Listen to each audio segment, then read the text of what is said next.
Olá, bom dia a todos. O Gouveia, eu acho que é um típico caso da ousadia que venceu o bom senso, né, para me trazer, para falar aqui para uma plateia tão seleta a respeito de um assunto que, depois de todos esses insights que tiveram aqui, eu acho que talvez pouca coisa a acrescentar. Eu sou o Érico Teodorovitz, sou o CEO da Mozoa. A Mozoa é a operadora do Hub Nova HC, que é o espaço de inovação na área de saúde do Hospital das Clínicas da Faculdade de Medicina da USP. Meu papel aqui é tentar substituir um pouquinho o professor Giovanni, que é o nosso mestre inspirador, o Marco Bego, que é o nosso braço ali, executor, operador, e pedir licença para vocês que, como eu sou um outsider, apesar de trabalhar na área de inovação, minha formação eu sou advogado, especialista na área de propriedade intelectual, e há algum tempo atrás eu deixei meu escritório de lado para me dedicar à área de inovação em saúde no HC.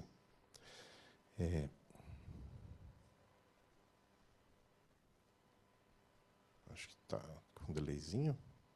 Aqui. É isso. Só para vocês entenderem um ambiente que eu acabo circulando ali no HC, né? Hoje, o Hub Nova HC ele tem 48 startups pensando e estruturando soluções para a saúde, em relacionamentos diversos com o HC e com os próprios atores da indústria da saúde nacional. Desde empresas de software até a parte de biotecnologia, biotechs, hard science, deep science. E o que a gente vê muito lá são... eu costumo dizer para todo mundo que, para mim, ainda não surgiu a startup definitiva. A gente acaba olhando muitas iniciativas isoladas e, por vezes, nós olhamos assim, nossa, mas tem 2 índiozinhos aqui remando em uma canoa que vão chegar naquela margem. E daqui a pouco eu olho para o lado assim um pouquinho, tem outros 3 índiozinhos ali remando uma canoa também. Eu estou vendo que eles vão chegar assim 2 metros para a esquerda, né? Eu falo assim, poxa, será que se a gente unir todos esses índiozinhos na mesma canoa e fazê-los remar juntos, né, eles não vão chegar mais rápido, num lugar melhor, né? Então, o nosso trabalho ali é justamente esse, promover a integração com uma visão holística a respeito da inovação para a área da saúde. É um grande desafio, onde eu tenho lugar de fala, eu costumo dizer que a inovação nas mais variadas áreas, nas mais variadas verticais, mas principalmente na saúde, o desafio, dificilmente, nesse momento, pela evolução tecnológica que nós tivemos, ele é um desafio tecnológico. Antes, nós tínhamos desafios tecnológicos. A gente rampou uma evolução hoje na humanidade. A gente está vivendo um momento da IA, mas por baixo da IA tem muita coisa, e a gente vai ver aqui. Mas eu digo que talvez o principal desafio que nós temos que enfrentar, e temos que ter coragem de enfrentar, é um desafio cultural, né? Nós entendermos que a inovação ela não é inimiga das instituições, a inovação ela não é inimiga das pessoas, mas sim, eu costumo dizer até para os meus filhos, eu tenho gêmeos de 8 anos, eu falo às vezes como adulto com eles, mas me permito, né? Eu falo assim, filhos, toda mudança gera trauma, né? E a gente tem que trabalhar com essa consciência de que a inovação ela sempre procura tirar as pessoas da zona de conforto. Eu acho que é com essa proposta que eu venho falar talvez algumas bobagens aqui. Eu peço licença a vocês, eu me permito essa licença poética para talvez tentar tirar vocês um pouquinho da zona de conforto, colocar um pouquinho do que nós estamos fazendo no projeto de interoperabilidade para a saúde privada brasileira. A Mozoa é uma das empresas signatárias do acordo de PDI, junto com o HC e a B3. Né? Então, a gente tem um acordo de PDI assinado junto com a HC e com a B3 para desenvolver essa plataforma de interoperabilidade de dados na saúde, que eu acredito que é o maior projeto estruturante para a área de saúde. Falar da história talvez seja muito, né? Muito megalomaníaco, mas eu acredito que seja o maior projeto estruturante da saúde brasileira depois do advento do SUS, né? Eu quero passear aqui sobre como que se dá essa relação entre a inovação dentro das áreas que afetam diretamente, talvez, a atividade de vocês, que é os IoTs, né, que é a internet das coisas, toda a parte de equipamento, de hardware que vocês têm, a parte de inteligência artificial, e botar um temperinho ali, né, digamos assim, um temperinho da interoperabilidade, que eu gostaria de dar um papel mais relevante e defendê-la para isso, né? Essa é uma selfie. Vocês podem ver que a minha câmera é bastante moderna, né? Mas também passa a mensagem de que talvez somos nós, com os nossos cabelos um pouco mais grisalhos, que tenhamos a melhor visão da aplicação da inteligência artificial nos dias de hoje. Quando eu olho para a inteligência artificial, eu digo que é como se tivessem dado o melhor brinquedo do mundo para nós sem o manual de instruções, né? Então, acho que nós, como seres humanos curiosos, a gente está tateando ainda sobre todo o potencial da inteligência artificial e o impacto que ela pode ter efetivamente nas nossas vidas.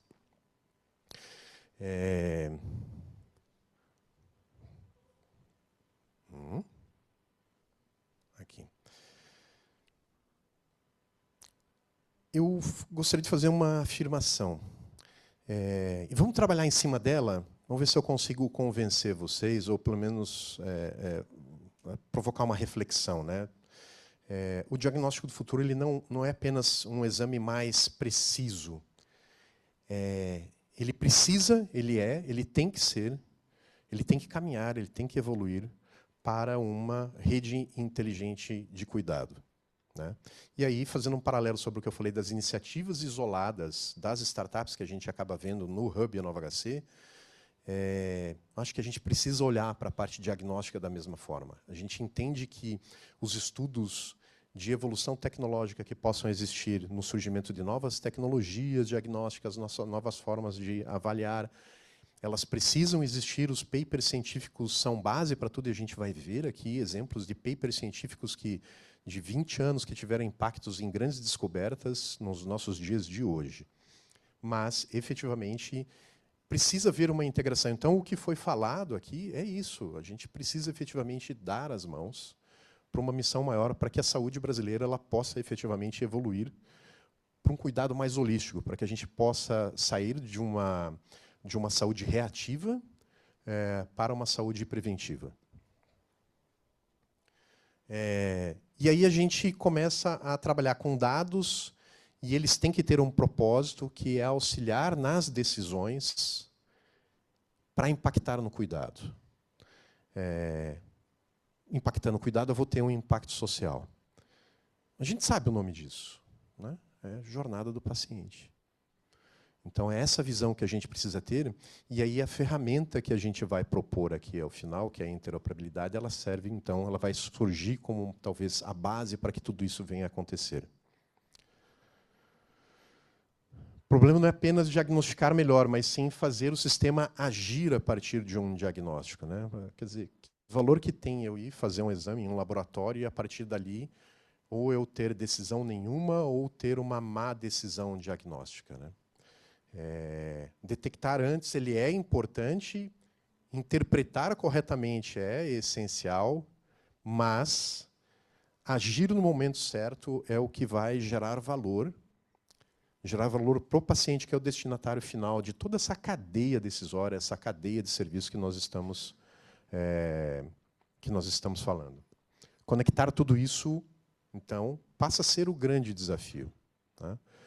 A gente sabe os players dos hospitais, os laboratórios, as farmácias, os consultórios médicos, os planos de saúde, as big pharmas, as grandes empresas de tecnologia.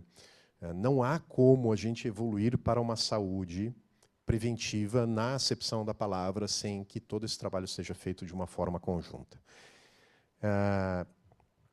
E um diagnóstico sem ação coordenada ela é uma informação que, muitas vezes, é uma informação desperdiçada, é uma energia desperdiçada, é dinheiro desperdiçado. Porque se a gente não consegue impactar efetivamente na jornada do paciente, tudo que a gente fez para trás acaba se perdendo, na realidade. E qual é a tríade estratégica que nós propomos, então? O IoT ele capta os dados, acho que é uma visão muito mais esquemática, né, da realidade de vocês, que vocês já vivem isso. Mas talvez colocar de uma forma um pouco mais ousada aqui para mim, da minha visão, né? A IA capta, o IoT ele capta, a IA interpreta, e a interoperabilidade ela surge como uma camada que faz com que o cuidado com a saúde seja acionado a partir da integração de todos esses atores da saúde, né? Ou seja, a captura de sinais, de eventos, imagens, parâmetros e dados contínuos. A IA ela identifica esses padrões e ela é excepcional para isso. Eu não acredito que a IA ainda tenha superado o ser humano, porque ela não consegue ter epifanias, né? São aqueles saltos, né? Então, eu sou um advogado e, de repente, me vem uma visão do que pode ser um algoritmo especial para uma ressonância magnética. Mas eu sou advogado, eu não sou matemático, eu não sou especialista, mas eu posso. O cérebro humano se permite essas inspirações, né? Essas epifanias, esses saltos, essas ilações, né? A IA ainda ela não chegou nisso, mas ela é muito poderosa na análise de dados, na identificação de padrões e, se bem orientada, na correlação desses padrões, que podem gerar, então, os insights que podem ter valores decisivos na decisão médica, né, para nós. E a interoperabilidade que entrega a informação certa para a pessoa certa, mas, principalmente, no momento certo. Deixa eu ver se eu leio. Sem a interoperabilidade, então, a inteligência ela acaba perdendo o propósito, que a gente perde todo esse trabalho que nós fizemos para trás. Eu queria começar a traçar assim 3 casos paralelos para vocês entenderem do que a gente vai chegar no mesmo lugar através deles, tá? Mas, por exemplo, em 2015, nós tivemos um evento que talvez, se a gente não tivesse encontrado a solução para isso, hoje nós não teríamos a inteligência artificial da maneira que nós temos disponíveis em qualquer celular nosso. Que é o quê? Em 2015, a capacidade tecnológica de impressão de chips de processamento, através da litografia, ela chegou à capacidade máxima dela de miniaturização. Fiquei 3 dias ensaiando essa palavra. E os engenheiros eles se depararam com... Ele falou assim, a gente não tem mais como, porque existe uma... Você vai me ajudar com o nome, que é a lei de Murphy, não é de Murphy, de Moore, que você tem uma evolução, né? Você dobra a capacidade de processamento em cada tempo. Então, em 2015, a gente teria então a quebra da lei de Moore. E a engenharia ela teve que evoluir, buscar em papers científicos publicados há 20 anos atrás, como fazer a luz ultravioleta para ser utilizada nas impressões litográficas, como desenvolver uma nova superfície de espelho para conseguir direcionar um raio de luz ultravioleta tão pequena, a nível atômico, para conseguir imprimir novas chapas, novos chips, para que essa evolução da capacidade de processamento não parasse, né? A IA ela depende dessa altíssima capacidade computacional. Para vocês terem uma ideia do que foi desenvolvido, a ASML, essa máquina, é uma máquina de 400 milhões de dólares hoje. Ela é um fator de equilíbrio geopolítico, para vocês terem uma ideia.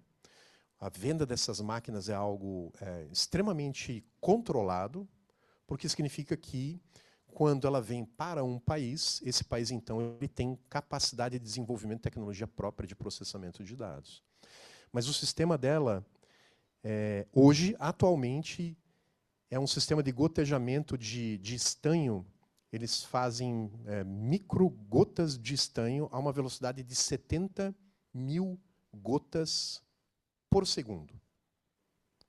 Imaginem, 70 mil gotas por segundo, que são aspergidas por um bico injetor, e vem um primeiro laser que impacta essa microgota, ela abre em uma nuvem, uma micronuvem, e aí depois um segundo laser acerta essa nuvem, e desta nuvem sai uma luz ultravioleta que é usada para gravar os microchips dos computadores, dos telefones que nós temos todos nos nossos bolsos. Ok? Não erra um tiro. O laser não erra uma gotícula. Então, são 70 mil gotículas por segundo, é 100% de precisão.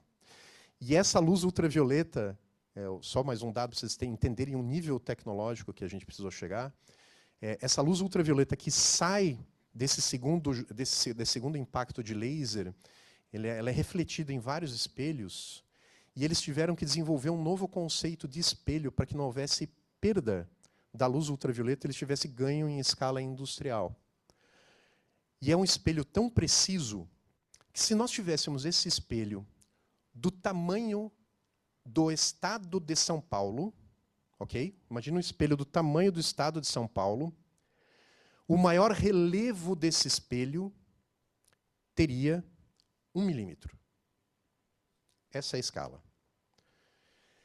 E o sistema de direcionamento de laser tem uma precisão tal que a gente conseguiria, aqui da Terra, acertar uma moeda de 10 centavos na Lua. Por isso que ele não erra também um tiro que ele dá, é muito preciso.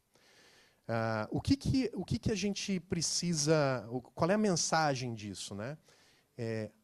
Toda essa revolução de IA que a gente está vendo, ela foi habilitada por tecnologias que não aparecem. Isso, talvez algumas pessoas daqui soubessem dessas tecnologias. Aliás, tem documentários no YouTube que é muito interessante, porque eu, quando olho aquilo, não sei a crença de vocês, mas para mim aquilo só pode ser inspiração divina, aquilo, porque a gente chegar a esse tipo de tecnologia, com esse grau de precisão, é algo que foge à compreensão, pelo menos minha, né, relis mortal. Os cientistas, eu acho que o pessoal deve entender melhor do que eu mesmo. Mas o que fica de mensagem aqui para esse exemplo é que, assim, a revolução da inteligência artificial que a gente vive hoje, ela foi habilitada por um estudo científico da década de 80 de um japonês que desenvolveu um novo tipo de espelho refletor, um maluco lá na Alemanha que entendeu como é que faria uma nova luz ultravioleta, um cara que direcionava o laser para não errar. Quer dizer, olha a cooperação que teve que entre tantas tecnologias que tiveram que se juntar para chegar e resolver um problema que hoje nos propicia ter a inteligência artificial embarcada em qualquer um dos nossos dispositivos. Os grandes saltos, então, eles vêm não apenas da tecnologia principal, porque se a gente olhar a inteligência artificial, a tecnologia principal é o quê? É a LLM, são os algoritmos, né? São, digamos ali, os RAGs vetoriais que a gente tem, as indexações da inteligência artificial, mas para que ela possa funcionar, eu precisei ter todo esse aporte tecnológico, né? E fazendo paralelo, então, a IA precisou de dados, algoritmos, chips, nuvem, energia, supercondutores e por aí vai, semicondutores. Nos diagnósticos inovadores que a gente se propõe a pensar aqui, então, nós precisamos integrar sensores, dados clínicos, IA, padrões, integração, governança. A gente está tateando, né? Tem um projeto de lei agora da deputada Adriana Ventura que está saindo, na parte também de interoperabilidade. A gente contribuiu bastante através do Marco Bego, do professor Giovanni, com essa discussão. Acho que todos os senhores também devem ter contribuído com essas discussões, que vão impactar, claro, que no fluxo assistencial e nos modelos de cuidado, que vão evoluir a partir dessa maior disponibilidade de dados que a gente tem a respeito da nossa saúde. E assim como a IA precisou de chips para escalar, o diagnóstico inovador, então, ele precisará da interoperabilidade para gerar impacto. Essa é a nossa frase de fechamento nesse exemplo aqui. O segundo exemplo é genômica, e aí eu acho que eu fui ousado o suficiente para falar de genômica aqui com vocês que mexem com isso no dia a dia, né? Sequenciar ficou mais fácil, transformar em cuidado, talvez, e aí fica uma colocação, né? Talvez ainda seja o desafio. Então, a gente conseguiu baratear o exame, né? Os exames de genômica eles eram muito mais caros, a gente conseguiu baratear isso, porque a tecnologia evoluiu, mas a gente continua, talvez, ainda com um gargalo, que é conseguir fazer o resultado desse exame chegar efetivamente no tratamento que está sendo oferecido para o paciente, né? E aí a gente vai para aquela tríade, né? O exame ele gera o dado, a bioinformática ela vai gerar a informação, e nessa parte de bioinformática, gente, a inteligência artificial assim, tem nadado de braçada, né? Lá no Hub, nós construímos um NIA, eu chamo de NIA, com 2 As no final, Núcleo de Inteligência Artificial Aplicada. Porque todo mundo... Eu já fiz isso também, né? De vez em quando eu ainda faço. Mas assim, chega lá, quando que vai acabar o mundo? Né? O que é melhor para, né, para ruga, para queda de cabelo? A gente fica perguntando essas coisas assim, né? Mas a inteligência artificial, quando ela entra no mundo da bioinformática, que tem o cruzamento de dados de diversas pesquisas científicas e a correlação que pode existir entre elas, e principalmente não só usando dados da área que está sendo pesquisada, mas indo muitas vezes para algoritmos matemáticos, algoritmos financeiros, você extrapolando e se permitindo, talvez, fazer com que a IA tenha ilações pelo fato de não utilizar somente uma linha de raciocínio de uma determinada área, aí sim a gente chega a resultados talvez assustadores. Por exemplo, a gente criou uma arquitetura de inteligência artificial lá e a gente fez uma pergunta básica. Como que surgiu a vida? Perguntamos para a IA. E ela não conseguiu responder. Só que ela pegou e decupou essa pergunta em várias outras. Ela começou a perguntar assim, tudo bem, eu não consigo responder o que é a vida, mas eu posso tentar entender quais são as condições necessárias para que a vida possa ter surgido. E a partir dali ela foi abrindo o raciocínio dela, e ela chegou daí numa máxima filosófica que diz que as fronteiras precedem o conteúdo. Né? Para que o conteúdo possa existir, eu preciso ter a fronteira já definida. É como se fosse o ovo a galinha filosófico. E, com base nessa máxima filosófica, então, ela passou a raciocinar de que talvez muitas das curas das doenças, ou mesmo até mesmo a longevidade nossa, a nossa própria existência, esteja não dentro das células, que é uma teoria que hoje tem das mitocôndrias, né, o motor de geração de energia nosso, mas talvez esteja na parede celular. E aí ele saiu traçando teses científicas, estudos científicos que a gente está distribuindo por debaixo dos panos lá no HC para os pesquisadores masters lá darem uma olhada lá e estudarem um pouco.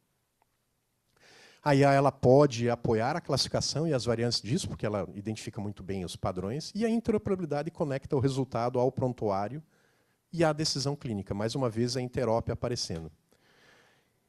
E assim, a gente tem que o sequenciamento ele gera o dado, nós temos a tríade novamente, né? A interpretação ela gera o sentido, mas a integração que gera o cuidado, essa sim, ela vem da interoperabilidade. Mais um caso aqui rápido, as vacinas de mRNA que a gente viveu na Covid. A inovação tecnológica estava no mRNA, mas o que eu tinha que fazer para entregar essa mensagem genética no lugar onde ele deveria impactar, né? Ou seja, eu tinha inovação, mas eu não tinha a entrega. Eu não sabia como entregar isso para células. E aí vieram, então, as nanopartículas lipídicas como a via de delivery, mais uma vez, uma tecnologia paralela, correlata à tecnologia, à inovação que nós estamos olhando, mas apoiando. Sem a entrega, a inovação não chegaria ao seu destino, e a gente tem aqui, né, na vacina de mRNA, a nanopartícula foi o veículo da inovação. No diagnóstico digital, a interoperabilidade é o veículo da inteligência. E o último exemplo aqui é o da radiologia digital. A radiologia sempre esteve à frente, né, da inovação. Parece que sempre... Eu não saberia dizer, talvez eu erre, mas sempre foi talvez um pouco mais ousada, né? Talvez nisso, né? Mas foi somente com o surgimento do DICOM e do PAX que a gente conseguiu efetivamente, a partir da uniformização das imagens, dos padrões, que a gente conseguiu efetivamente evoluir no que diz respeito às imagens médicas, né? Elas passaram a ser armazenadas e transmitidas e recuperadas dentro de somente um padrão, e isso propiciou que todos os atores da cadeia de cuidado, mesmo que não estivessem no mesmo silo, pudessem enxergar essas imagens. Equipamentos de diferentes fabricantes, a partir da adoção desses padrões, começaram a conversar, houve digamos, uma interoperabilidade no que diz respeito às imagens, né? E os hospitais e clínicas especialistas puderam compartilhar essas imagens, o que facilitou muito a vida de todo mundo, não só do paciente, que não precisava levar já mais, de repente, aquele pacotinho, né, com as imagens deles, mas a velocidade com que o médico podia ter acesso, então, tem acesso hoje às suas imagens. A IA, então, em imagem médica, se apoia nesta base digital e padronizada, que é um padrão. E é em cima disso que vão surgir estão surgindo todas as outras tecnologias de imagem diagnóstica. E aí você tem, a gente está até conversando, né, sobre isso, que a visão computacional, ela vem, então, o projeto RadVid, que a gente teve durante a pandemia, que foi o diagnóstico por imagem de tomografia do Covid, foi um projeto fantástico, foi desenvolvido. Mas por quê? Porque havia essa padronização. Isso que permitiu tantos hospitais se integrarem junto com o RadVid, e o RadVid, efetivamente, como projeto, tem um impacto significativo. Então, a radiologia ela mostrou que o diagnóstico sem padrão vira ilha. Não adianta eu ter uma tecnologia isolada em um determinado espaço. Quer ver um paralelo? Telemedicina, teleconsulta, né? A gente tem um projeto de saúde digital no HC, que eu acho que é um dos projetos de maior potencial de impacto no Brasil, né? Vocês imaginam uma pessoa de uma aldeia indígena do Xingu, ter uma consulta médica com um especialista da USP? É disso que a gente está falando. A tecnologia ela vem para democratizar o acesso à saúde de qualidade no Brasil.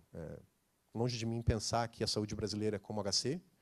Como diria o Matuto, que bom se cesse, né? Que bom se cesse igual ao HC, mas a gente reconhece que a realidade que a gente vive aqui em São Paulo é uma realidade muito diferente, né, do restante do Brasil. O próprio HC, quando a gente soma número de funcionários do HC, que beira 30 mil funcionários, com 14 mil pacientes que vêm com acompanhantes, a gente tem todos os dias circulando lá entre 50 e 60 mil pessoas. O HC, todos os dias, ele é maior do que 5.100 municípios brasileiros. A gente tem 5.700. Né? 4.100 municípios brasileiros têm menos de 20 mil habitantes, gente. Que infraestrutura de saúde esses municípios têm? Né? Então, acho que cabe a nós, como líderes do setor, e eu acredito que estão aqui nessa sala os grandes líderes desse setor, nessa área, pensarmos nisso, que a tecnologia ela vem, a inovação ela vem justamente para democratizar o acesso à saúde e à saúde de qualidade. O risco dos silos, né? Então, a IA, o IoT sem a IA gera excesso de sinais, gera dados desconexos. A interoperabilidade sem estratégia vira infraestrutura vazia. A IA sem interoperabilidade gera insights isolados. O diagnóstico sem integração vira evento pontual, não jornada de cuidado. A inovação da saúde ela fracassa menos por falta de tecnologia e muito mais por falta de integração / interoperabilidade. É a conclusão forçada que a gente chega. E qual é o novo modelo de diagnóstico? Olha eu aqui, um advogado, falando de novo modelo de diagnóstico para os senhores, né? Como diria o meu pai, saudoso pai, a audácia da filombeta, né? Não sei se vocês lembram dessa expressão. A audácia da filombeta. Mas no modelo tradicional, hoje, a gente tem um exame episódico com resultado isolado. Não é a realidade, em muitos lugares já houve evolução, mas falando em panorama geral, né? uma interpretação, muitas vezes, manual, é o médico, é o olho do médico, a experiência do médico. Pouco contexto longitudinal. O histórico do paciente é com base numa anamnese que, muitas vezes, a gente não sabe qual é a qualidade e a profundidade dessa anamnese. E uma baixa integração entre as instituições, né? Por vezes, essa falta de integração acaba perdendo informações que podem ser relevantes para uma decisão clínica necessária. E o modelo emergente, então, que a gente vem propor, é um monitoramento contínuo com dados multimodais, ou seja, provindo de várias fontes, com uma IA preditiva, sim, uma IA preditiva, uma interoperabilidade entre os sistemas, com cuidado coordenado e aprendizado em rede. Um tal do machine learning, né?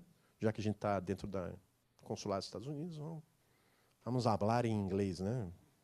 Misturando aí os idiomas. O diagnóstico deixa de ser um momento e passa a ser uma capacidade permanente do sistema.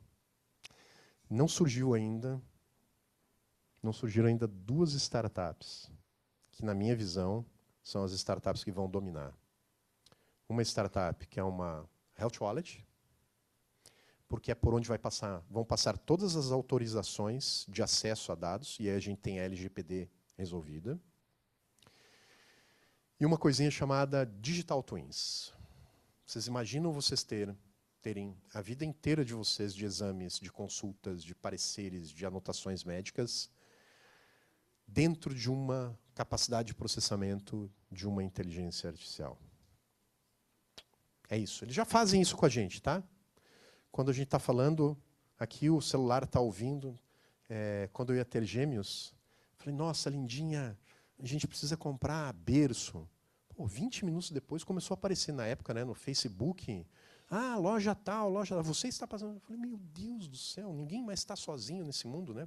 Por um lado é bom, outro ruim, né? Mas difícil, eles já fazem isso. Os algoritmos da Netflix, do Instagram, eles já sabem, eles já têm lá uma mensagem, uma fotografia daquilo que a gente gosta. A gente precisa fazer isso para a saúde, está pronto. Está pronto. Vamos fazer. Mas isso não vai acontecer sem a interoperabilidade. É difícil, né? Não que não vai. E aí, qual é o papel da interoperabilidade?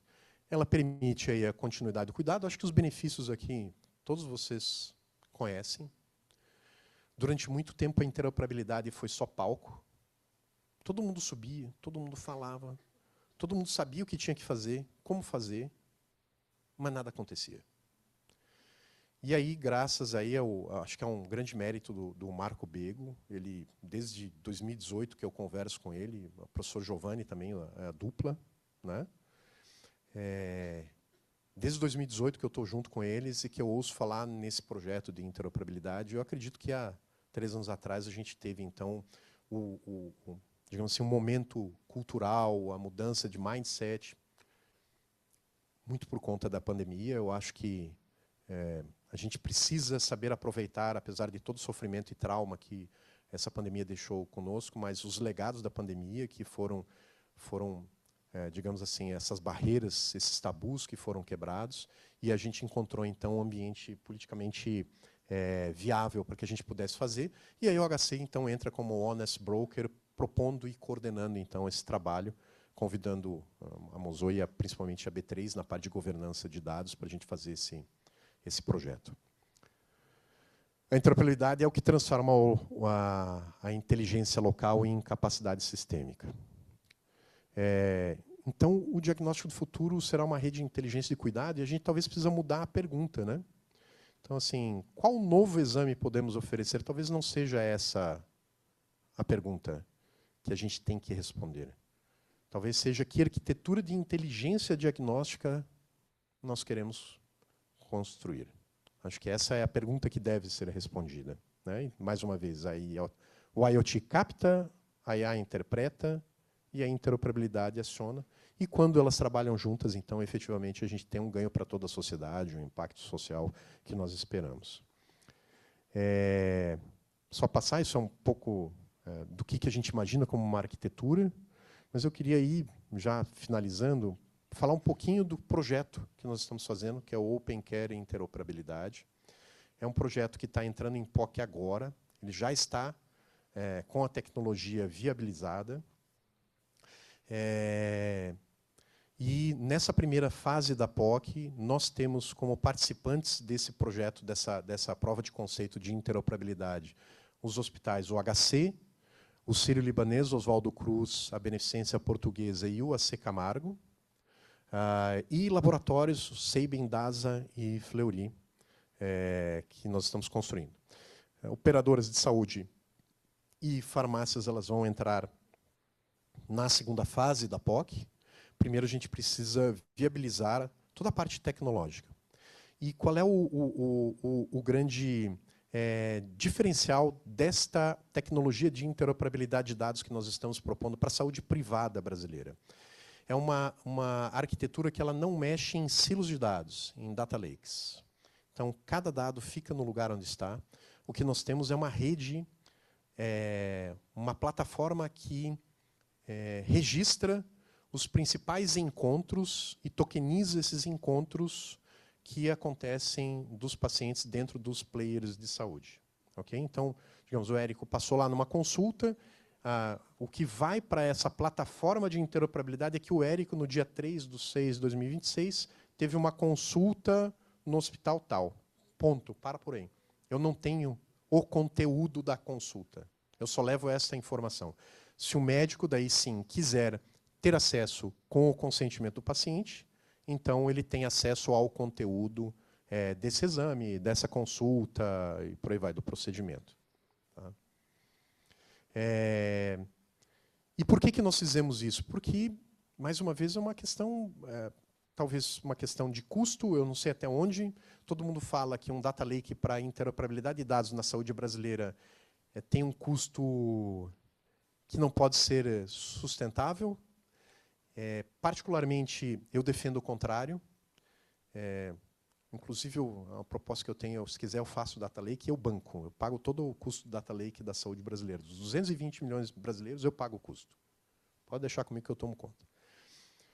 A gente fez uma estimativa que um data lake, para tomar conta dos dados, conjunto mínimo de dados da saúde brasileira, custaria, por ano, algo em torno de 36 milhões de reais.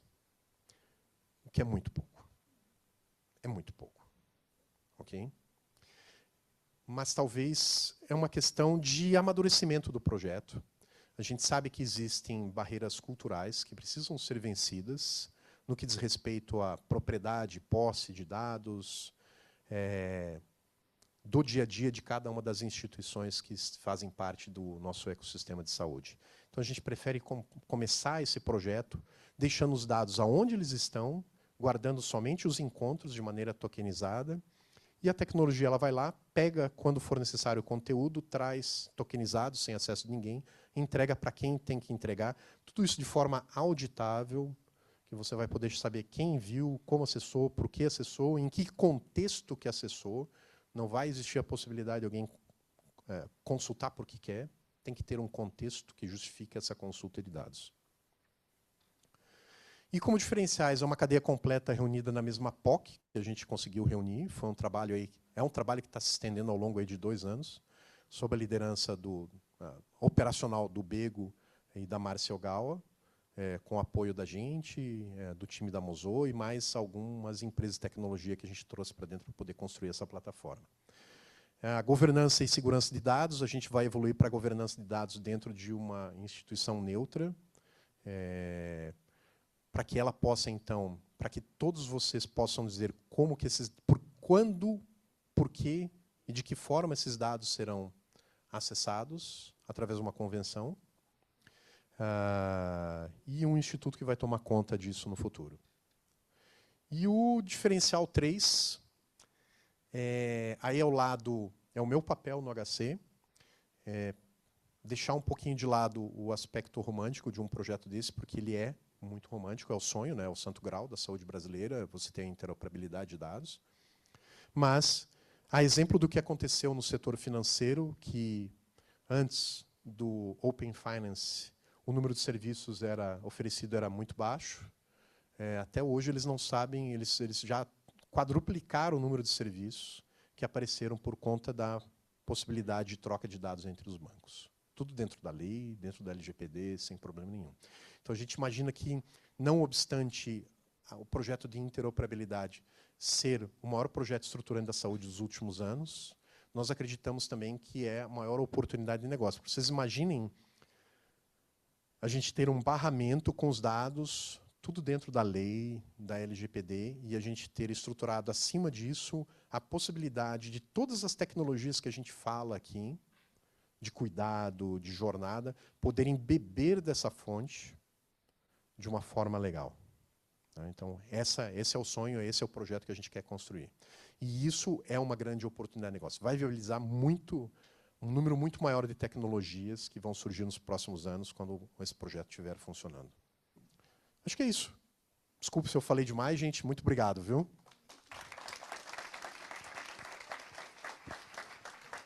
Excelente. Parabéns.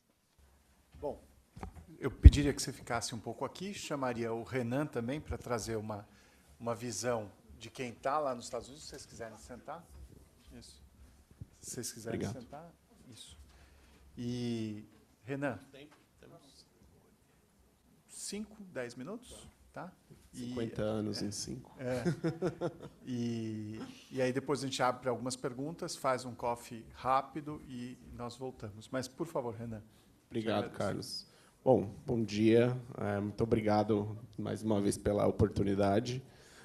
Eu sou o Renan, eu sou professor de estudos sobre ciência, tecnologia e inovação no New Jersey Institute of Technology, e eu coordeno outros 2 projetos junto com uma rede de hospitais de Jersey, Hackensack Meridian Health, que agora estamos tentando levar alunos do programa de ciências de dados para gerar, inclusive, essa interoperabilidade na rede desses hospitais, e um outro projeto recém-começado aqui com a Universidade de São Paulo sobre inteligência artificial em setores de automação de laboratórios, né? Então, fazer uma pesquisa internacional comparada entre 5 países.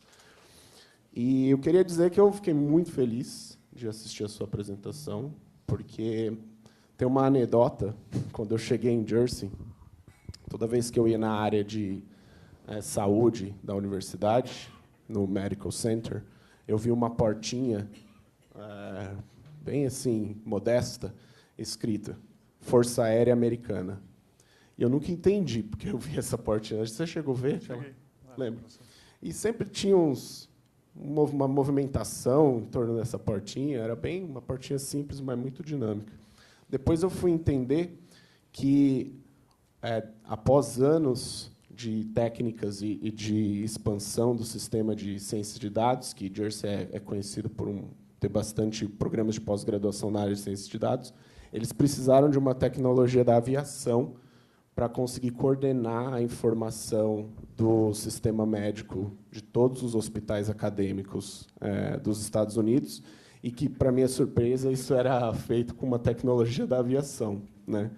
Então, por que eu estou falando isso? Porque você trouxe uma mensagem na importância da infraestrutura, né? Uma vez que você tem infraestrutura, você avança em novas hipóteses, você motiva a criatividade e a parceria.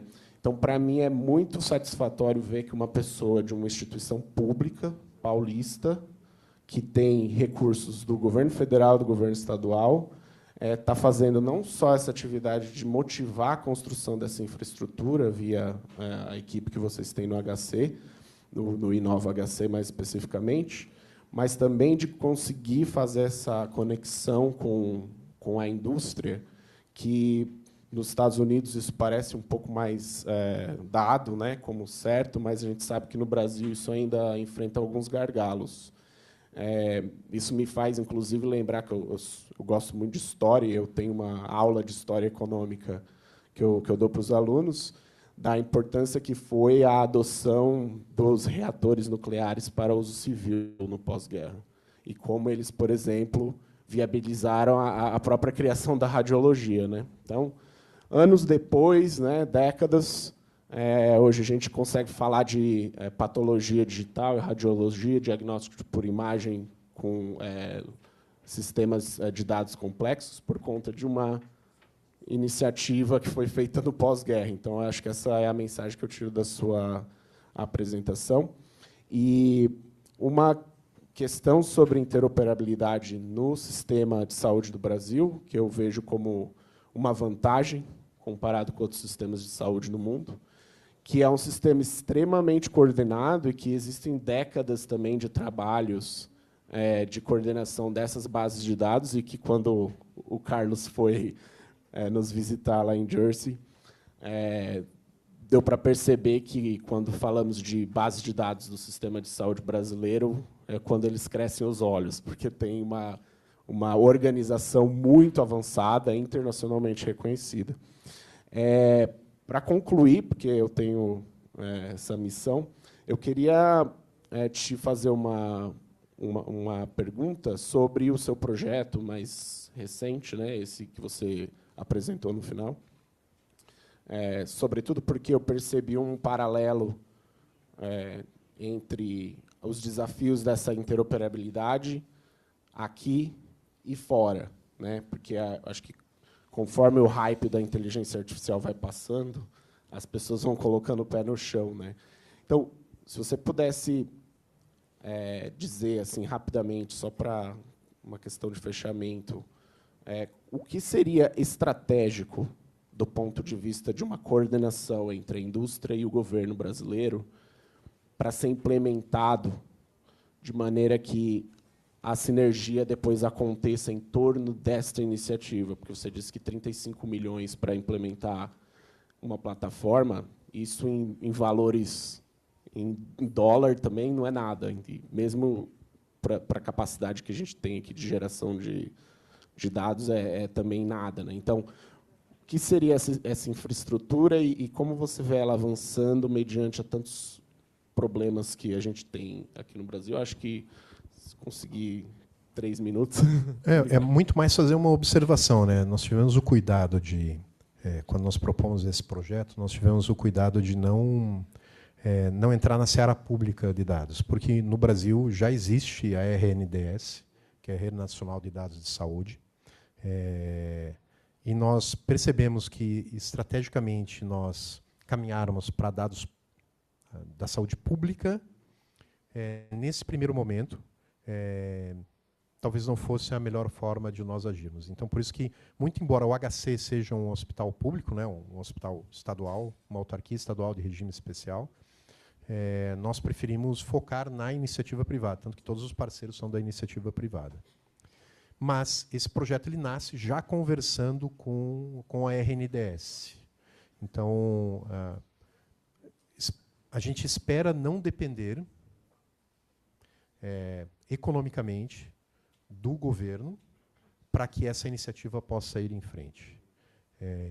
A gente depende do governo, isso de uma forma muito explícita, mas a gente já conta com o apoio da CEDIG, na pessoa da professora Ana Estela Haddad, o apoio para esse projeto de interoperabilidade de dados na saúde privada brasileira. A gente sabe que eles vão conversar e que, efetivamente, os dados eles vão circular entre a iniciativa pública, entre a iniciativa privada e a saúde pública. Mas, exatamente. Então, acho que, do ponto de vista estratégico, a gente gostaria de, pelo menos, amadurecer mais o projeto ainda somente dentro da iniciativa privada, tendo o governo federal, os governos, né, estadual, municipal, todo mundo, muito como suporte institucional, porque faz todo sentido, né? Sim. Uma curiosidade, assim, né, quando eu recebo startups lá no Hub, aí o pessoal, quando vai fazer pitch, né, fala assim, só 25% dos brasileiros têm plano de saúde. Eu falei assim, já levou zero. Já levou zero. Fio. Muda seu discurso. É assim, 100% da população brasileira tem plano de saúde. Se chama SUS. 25% tem 2. Né? Então, a gente sabe que qualquer iniciativa na saúde, se nós não olharmos para a saúde pública, ela corre o risco de ficar isolada também. E não escalar, e não, de repente, impactar todo o potencial que ela tem de impacto na saúde. É lógico. Mas, nesse momento de amadurecimento, de surgimento, de testes, a gente preferiu... Mas a gente sabe que o ideal, o nosso sonho é caminhar para a integração total com o governo federal. Excelente. Carlos, eu deveria abrir para perguntas, certo? Abrir uma ou duas perguntas, sim, e aí nós já vamos para o coffee. Acho que eu... Beth? Patrícia tem o microfone. Então, bom dia a todos, e até quero fazer uma pergunta para mostrar que eu acordei, porque quando eu não acordo antes de 11 horas, o meu cérebro deve ser em torno de 11 agora, né? Não sei, não tenho relógio. Então, eu vou voltar ali onde o senhor falou sobre a parte genômica, né? Eu só queria entender um pouquinho, quando o senhor disse que o sequenciamento está mais fácil, qual é o significado do mais fácil? Mais acessível ou mais barato, não necessariamente mais fácil. Porque mais fácil, ele continua com a mesma complexidade. Sim, isso que realmente, a partir do momento que deu acesso a mais locais, né? Tem mais locais do Brasil que faz sequenciamento que não apenas as capitais, né? Já está interiorizado. Exato, é o acesso e não a facilidade. Sim. Mais então, alguma eu acordei, pergunta? só isso que eu queria dizer. Pontuar, né, professora? Bom, o senhor está coordenando um projeto de interoperabilidade que a gente considera muito interessante e até ambicioso, né? Vai sair dos players habituais, inclusive chegando a farmácias e outros pontos de cuidado. Pode chegar a consultório. A chave dessa interoperabilidade, então, como é que vocês desenham que ela fique ligada? Quer dizer, o indivíduo é que vai levar o seu token, a sua chave, e vai permitir isso. E como é que você vê o desafio realmente dessa pulverização de pontos de cuidado? Pensando que os pontos de cuidado, farmácias, são 5 vezes maior que o número de laboratórios que nós temos no Brasil e 10 vezes maior do que o número de hospitais, né? Como é que a gente vai conseguir capilarizar isso e o indivíduo poder coordenar? Porque ele que vai ser o seu principal ator nesse contexto, creio eu, né? Professora, o senhor tem certeza que eu quero que eu responda? A gente provoca, Estou brincando. Mas, na realidade, deixa eu só colocar para o senhor hoje como é que está a POC hoje e como a gente imagina que tem que ser no futuro, né? E isso passa até mesmo por uma das 2 startups que eu falei que ainda não surgiu com relevância nacional. Na POC, agora, nós temos um termo de consentimento. Então, quando os pacientes que forem participar da POC durante o período da POC assinarão um termo de consentimento, isso vai acompanhar, a gente já chegou ao consenso do conteúdo dele, então vai ser algo muito contido.